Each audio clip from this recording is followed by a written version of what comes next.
YouTube viewers అందరికీ hi అండి. ముందుగా మీకు అందరికీ స్కిల్ వరల్డ్ ఛానల్కి వెల్కమ్. సో నా పేరు జగదీష్. సో ఈరోజు మనం ఈ వీడియో ద్వారా మనం ఈ రోజు నుంచి ఏం చూడబోతున్నామంటే సింపుల్ ఇంటర్వ్యూ క్వశ్చన్స్.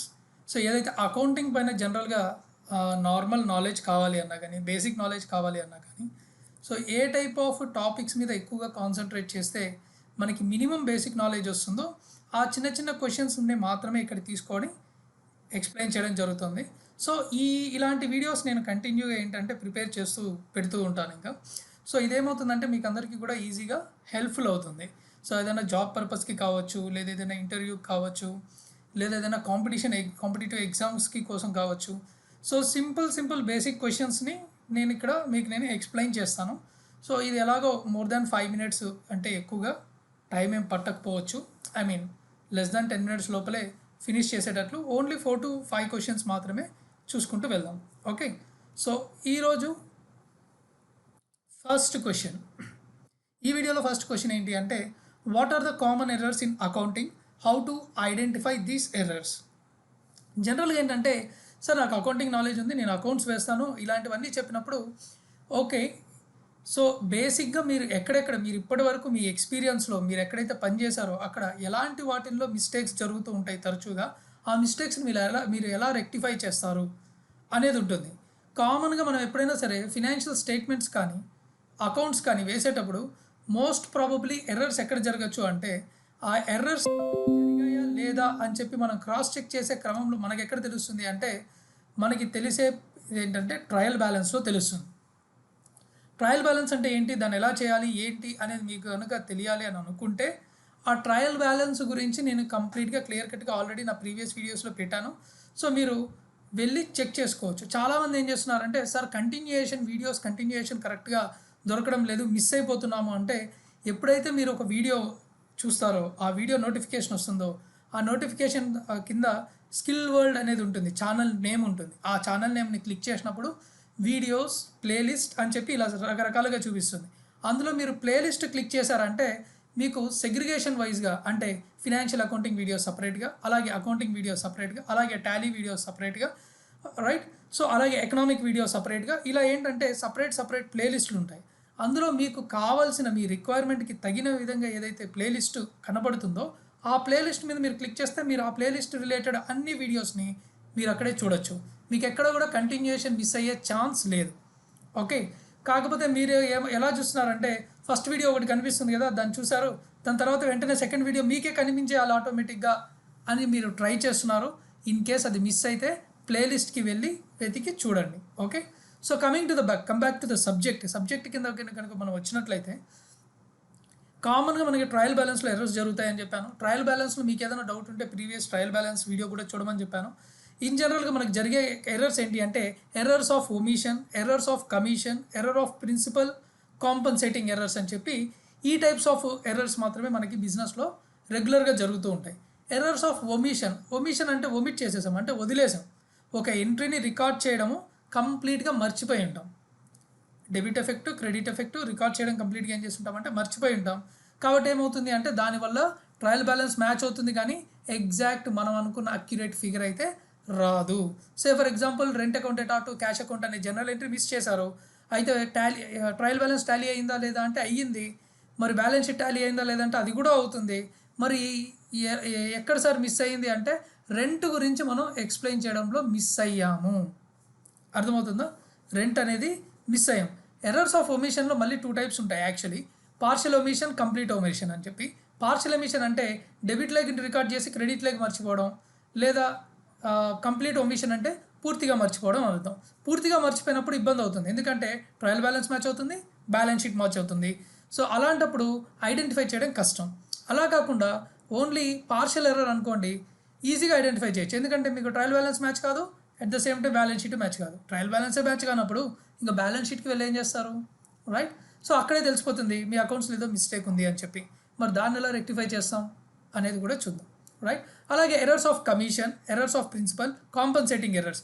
ఈ ఎర్రర్స్ ఏంటి అంటే, సే ఫర్ ఎగ్జాంపుల్ క్యాపిటల్ ఐటమ్ని రెవెన్యూ ఐటమ్ని క్యాపిటల్ ఐటమ్గా మనం రికార్డ్ చేయడం, అంటే బ్యాలెన్స్ షీట్ ఐటమ్ని పిఎన్ఎల్ అకౌంట్ ఐటమ్ని బ్యాలెన్స్ షీట్గా రికార్డ్ చేసే ఎర్రర్స్ వల్ల కూడా ప్రాఫిట్ కానీ లేదు అకౌంట్స్ కానీ మిస్ మ్యాచ్ అయ్యే అవకాశం ఉంది, రైట్, అంటే కరెక్ట్గా చూపించాం, అది అలాంటి ఎర్రర్స్ జరుగుతాయి ఉంటాయి. అలాగే అమౌంట్ విషయంకి వస్తే, సే ఫర్ ఎగ్జాంపుల్ ఇప్పుడు వచ్చి 2007 రైట్ 2600 అనుకోండి, 2600 బదులు 6200 అని రికార్డ్ చేయడం, అలా రివర్స్లో రికార్డ్ చేయడం, లేదు అంటే 6020 రూపీస్ బదులు 6200 అని చెప్పి రికార్డ్ చేయడం. ఇలా ప్రిన్సిపల్ అమౌంట్లో ఏంటంటే కొంచెం కమిషన్ అంటే ఈ అమౌంట్లో ఏంటంటే మిస్టేక్గా రికార్డ్ చేయడం వల్ల కూడా ఏంటంటే ఈ ఎర్రర్స్ అనేది క్వైట్ కామన్గా జరుగుతాయి. ఇంకోటి ఏంటి అంటే కాంపన్సేటింగ్ ఎర్రర్స్. ఇవి కొంచెం అది తెలివైన వాళ్ళు చేసే పని. అంటే ఏంటంటే ఆల్రెడీ ఒక ఎర్రర్ జరిగిపోయింది, దాన్ని ఎలా రెక్టిఫై చేయాలో అర్థం కాక దానికోసం అని చెప్పి దాన్ని కవర్ చేయడం కోసం, మనకి ఇంత అమౌంట్ రావాలి, అంత అమౌంట్ రాలేదు, అది ఎందుకు రాలేదో తెలియదు, ఆ మిస్ అయిన అమౌంట్ కోసం కొత్తగా వీళ్ళే ఒక ఎంట్రీని సృష్టించి ఆ ఎర్రర్ని కాంపన్సేట్ చేసి క్లియర్ చేసి టాలీ చేసేయడం, దీన్ని కాంపన్సేటింగ్ ఎర్రర్ అంటారు. రైట్, సో ఇలాంటి ఎర్రర్స్ వచ్చినప్పుడు ఎలా రెక్టిఫై చేస్తాము అంటే, ఫస్ట్ కింద చూడండి, following ways to identify the errors. First one వచ్చి check total of all subsidiaries, cash book and trial balance. So trial balance total check చేస్తాం, మిస్ మ్యాచ్ అయిందా, ఫస్ట్ క్యాష్ బుక్, ఎందుకంటే క్యాష్తో మేజర్ ట్రాన్సాక్షన్స్ జరుగుతాయి, so cash book check చేస్తాం. లేదు subsidiaries అంటే remaining subsidiaries books అంటే పర్చేస్ బుక్ కావచ్చు, సేల్స్ బుక్ కావచ్చు, ఇవన్నీ క్రాస్ చెక్ చేస్తాం. డెటార్స్, క్రెడిటార్స్ బుక్స్ అన్నీ కూడా ఇవన్నీ క్రాస్ చెక్ చేస్తే ఈజీగా దొరికే ఛాన్స్ ఉంటుంది.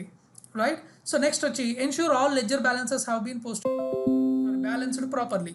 సో అంటే ఇక్కడ ఏంటి అంటే లెడ్జర్ బ్యాలెన్సెస్ ఏదైతే కరెక్ట్గా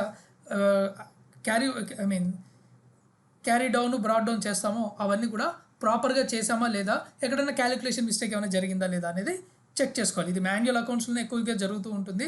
ఇప్పుడు వచ్చిన సిస్టమాటిక్ అకౌంట్స్లో అయితే బ్యాలెన్సింగ్ విషయాల్లో ఫార్ములాస్ లేదంటే ప్రీడిఫైన్డ్ క్యాలిక్యులేషన్స్ ఉంటాయి కాబట్టి అంత ఈజీగా మిస్ ఛాన్స్ అయ్యే అవకాశం అయితే లేదు. Right, coming to the next point, check all opening balances of ledgers are correctly carry forwarded to the trial balance.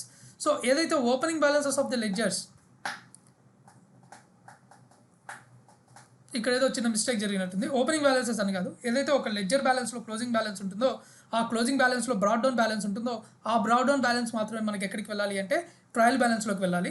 అది కరెక్ట్గా వెళ్తుందా లేదా, ఆ అమౌంట్ ఈ అమౌంట్ క్రాస్ చెక్ చేస్తే కరెక్ట్గా ఉందా లేదా, ఇవన్నీ కూడా మనం కరెక్ట్గా చెక్ చేసుకుంటూ వెళ్తాం అనమాట. సో ఇలా వెళ్ళే క్రమంలో ఎక్కడైతే మిస్ మ్యాచెస్ జరుగుతాయో అక్కడ ఈజీగా ఐడెంటిఫై చేసి దానికి తగిన విధంగా మళ్ళీని మనం ఎంట్రీని పోస్ట్ చేస్తాం. అంతేగాని రాసిన ఎంట్రీని కొట్టేయలేం కదా, దానికంటూ ఒక జర్నల్ ఎంట్రీని పోస్ట్ చేసి దాన్ని రెక్టిఫై చేస్తాము. సో వాటిని మనం రెక్టిఫికేషన్ ఆఫ్ ఎర్రర్స్ అని చెప్పి చెప్పుకోవడం జరుగుతుంది. రైట్, సో నెక్స్ట్ పాయింట్కి వస్తే, సో డిఆర్ అండ్ సిఆర్ అంటే ఏంటి? డిఆర్ అండ్ సిఆర్ అంటే ఏంటి అంటే చాలామంది డెటారు క్రెడిటార్ అని చెప్పి చెప్తారు, ఎందుకంటే ఆర్ అనే లెటర్ ఉంది కాబట్టి అని. కానీ డిఆర్ అంటే డెబిట్ అని, సిఆర్ అంటే క్రెడిట్ అని మాత్రమే గుర్తుంచుకోండి.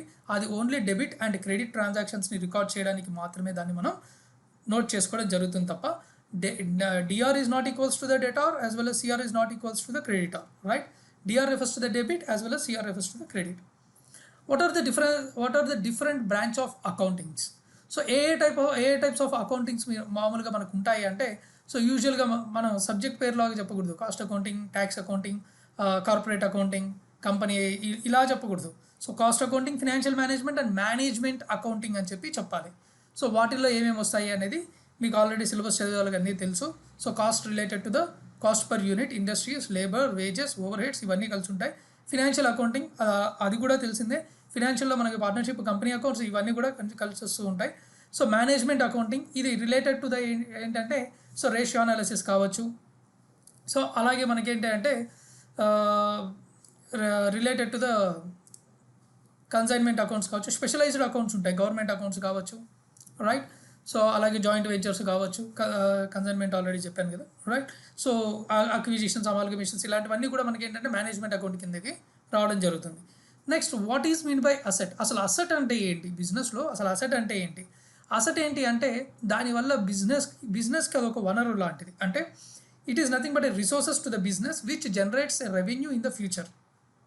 రైట్, నేను ఇవాళ ఒక బైక్ కొన్నాను అంటే నా పర్సనల్ పర్పస్, జనరల్గా చెప్తున్నా, పర్సనల్ పర్పస్కి మీరు ఒక బైక్ కొన్నారు అంటే అది దేనికోసం? ఫ్యూచర్లో దానివల్ల మీరు బెనిఫిట్ పొందడం కోసం. అలాగే బిజినెస్ కూడా ఒక ఫిక్స్డ్ అసెట్ కొనింది అంటే, ఫిక్స్డ్ అసెట్ అంటున్నా, ఏదైనా సరే అసెట్ కొనింది అంటే ఆ అసెట్ వల్ల ఫ్యూచర్లో బెనిఫిట్ పొందడానికి మాత్రమే బిజినెస్ కొంటుంది. సో నథింగ్ బట్ ఆ బెనిఫిట్ని పొందడానికి కొన్న వస్తువుని మనం ఏమంటామంటే it's a resources to the business, it is nothing but an asset, right. So చూసినట్లయితే controlled by the business as a result of past events. So ప్రీవియస్లో జరిగిన కొన్ని కొన్ని రిజల్ట్స్ వల్ల ఏదైతే పాస్ట్ ఈవెంట్స్ కొన్ని జరిగాయో, ఫర్ ఎగ్జాంపుల్ లాస్ట్ మంత్ నా బిజినెస్లో ఏంటంటే అసెట్స్ వాల్యూ తక్కువగా ఉంది, సో అసెట్స్ నేను పెంచుకోవాలనుకుంటున్నాను కాబట్టి ఇప్పుడు నేను కొత్త అసెట్ కొన్నాను. అలా పాస్ట్లో జరిగిన ట్రాన్సాక్షన్స్ రికార్డు మీద, పాస్ట్లో జరిగిన బ్యాలెన్స్ షీట్ మీద ఆధారపడి ఈ కరెంట్లో ఏం చేస్తామంటే ఆ అసెట్స్ని పెంచడం కానీ తగ్గించడం కానీ చేయడం జరుగుతుంది. సో ఇక్కడ ఏంటి అంటే controlled by the business as a result of past event as well as from which future economic benefits are expected to be flow to the business, right. So ఫ్యూచర్లో మన బిజినెస్కి బెనిఫిట్స్ దానివల్ల ఖచ్చితంగా క్రమక్రమంగా మన బిజినెస్కి బెనిఫిట్స్ వస్తాయి అని అనుకుంటే అలాంటప్పుడు దేన్నైతే మనం కొంటామో దాన్ని మనం ఇక్కడ ఏమంటామంటే అసెట్ అని చెప్పుకోవడం జరుగుతుంది, రైట్. అండ్ ఫైనలీ ఈ వీడియోలో ఏంటి అంటే what is bad dates. Bad dates అంటే అందరికీ తెలుసు, ఇట్స్ ఇర్రికవరబుల్ అని ఎప్పుడు చెప్తున్నాము అంటే business it self is treating that whatever the amount which has been owed by the business is not going to be again recoverable by the business. అంటే business ఏదైతే అప్పు ఇచ్చిందో ఆ అప్పు ఇంకా తిరిగి రాదు అని బిజినెస్కి అనిపించినప్పుడు మాత్రమే, అలా ఫిక్స్ అయినప్పుడు మాత్రమే దాన్ని బ్యాడ్ డేట్స్గా ట్రీట్ చేయడం జరుగుతుంది. ఇన్ కేస్ బిజినెస్కి అది వస్తుందో రాదో అన్న డౌట్లో ఉన్నట్లయితే it is nothing but and doubtful dates, it's not a bad date. Differences ఉంటుంది. సో బ్యాడ్ డేట్కి డౌట్ఫుల్ డేట్కి డిఫరెన్సెస్ ఏంటి అంటే ఇది. సో బ్యాడ్ డేట్ అంటే ఏంటి, ఇంకా రాదు అని బిజినెస్ డిసైడ్ అవుతుంది. అదే డౌట్ఫుల్ డేట్స్ అంటే రావచ్చు రాకపోవచ్చు అనే డైలమా పొజిషన్లో ఉండడం, రైట్. సో ఇలాంటివన్నీ కూడా నేను ఏంటి అంటే రెగ్యులర్గా ఇంకా చిన్న వీడియోస్ అన్న పెడతాను. సో ఎందుకంటే బేసిక్ నాలెడ్జ్ కోసం చాలామంది పోస్ట్ చేస్తున్నారు, వాళ్ళు మినిమం అట్లీస్ట్ ఈ చిన్న క్వశ్చన్స్ అన్న పోస్ట్ చేయమని చెప్పి రిక్వెస్ట్ చేస్తున్నారు. పర్సనల్గా చాలామంది కాల్ చేస్తున్నారు. దట్టు ఈ టైమ్ ఆఫ్ లాక్డౌన్ పీరియడ్లో ఏంటంటే చాలా హెల్ప్ఫుల్ అవుతుంది అని అంటున్నారు. కాబట్టి సో ఇలాంటి యాక్టివిటీ చేయడం నాకు కూడా ప్రిపేర్ చేయడానికి చాలా తక్కువ టైం పడుతుంది కాబట్టి మీకు హెల్ప్ఫుల్గా ఉంటుంది. ఇన్ కేస్ మీరు ఎప్పుడైనా ఇంటర్వ్యూకి వెళ్ళినా కానీ ఇవన్నీ ప్రిపేర్ అవుతారు కాబట్టి బేసిక్ థింగ్స్ చాలా హెల్ప్ఫుల్ అవుతుంది, రైట్. సో ఈ వీడియో కనుక మీకు నచ్చినట్లయితే తప్పకుండా మీ ఫ్రెండ్స్ అందరికీ షేర్ చేయండి, ఓకే. సో అలాగే లైక్ చేయండి వీడియోని. అలాగే మీకు ఏదైనా డౌట్స్ ఉంటే కమెంట్ చేయడం మాత్రం తప్పకుండా మర్చిపోవద్దు, రైట్. సో ఎందుకు ఈ వీడియోలో ఓన్లీ 5 క్వశ్చన్స్ ఎందుకు పెట్టానంటే దానికి కూడా ఒక రీజన్ ఉంది. ఆన్ యావరేజ్గా అసలు చూశాను. సో మోర్ దాన్ 8 minutes ఎవరు చూడడం లేదు కాబట్టి మోస్ట్లీ ఇంకా అప్లోడ్ చేయబోయే వీడియోస్ అన్నీ కూడా లెస్ దాన్ 10 minutes ఉండడానికి మాత్రమే నేను ట్రై చేస్తాను mostly, right. So in case కొన్ని ప్రాబ్లమాటిక్స్కి ఏంటంటే ఎక్స్పాన్షన్ అవుతుంది కాబట్టి వీడియో, సో తప్పకుండా అప్పుడు ఏంటి అంటే కొంచెం ఎక్స్పాండ్ అయ్యి మాత్రమే చేయగలగాలి. ఎందుకంటే చాలామంది ఏం చేస్తున్నారంటే వీడియోస్ బాగున్నాయి, సబ్జెక్టు బాగుంది, సో అంతా బాగుందని చెప్పి ఎంకరేజ్ అయితే చేస్తున్నారు, but they are not watching in YouTube. వాళ్ళు డౌన్లోడ్ చేసి చూస్తున్నారు చాలామంది, నేను అందరినీ అనడం లేదు, చాలామంది. సో మోస్ట్లీ అందుకే నేనేం చేస్తున్నానంటే టైంని లెస్ దాన్ 10 minutesకి తగ్గించి వీడియోస్ని ప్రిపేర్ చేద్దామని అనుకుంటున్నాను, ఓకే. ఎనీవే, సో ఈ వీడియో మీకు నచ్చినట్లయితే తప్పకుండా మీ ఫ్రెండ్స్ అందరికి షేర్ చేయడం మాత్రం మర్చిపోదు, ఓకే. Thank you.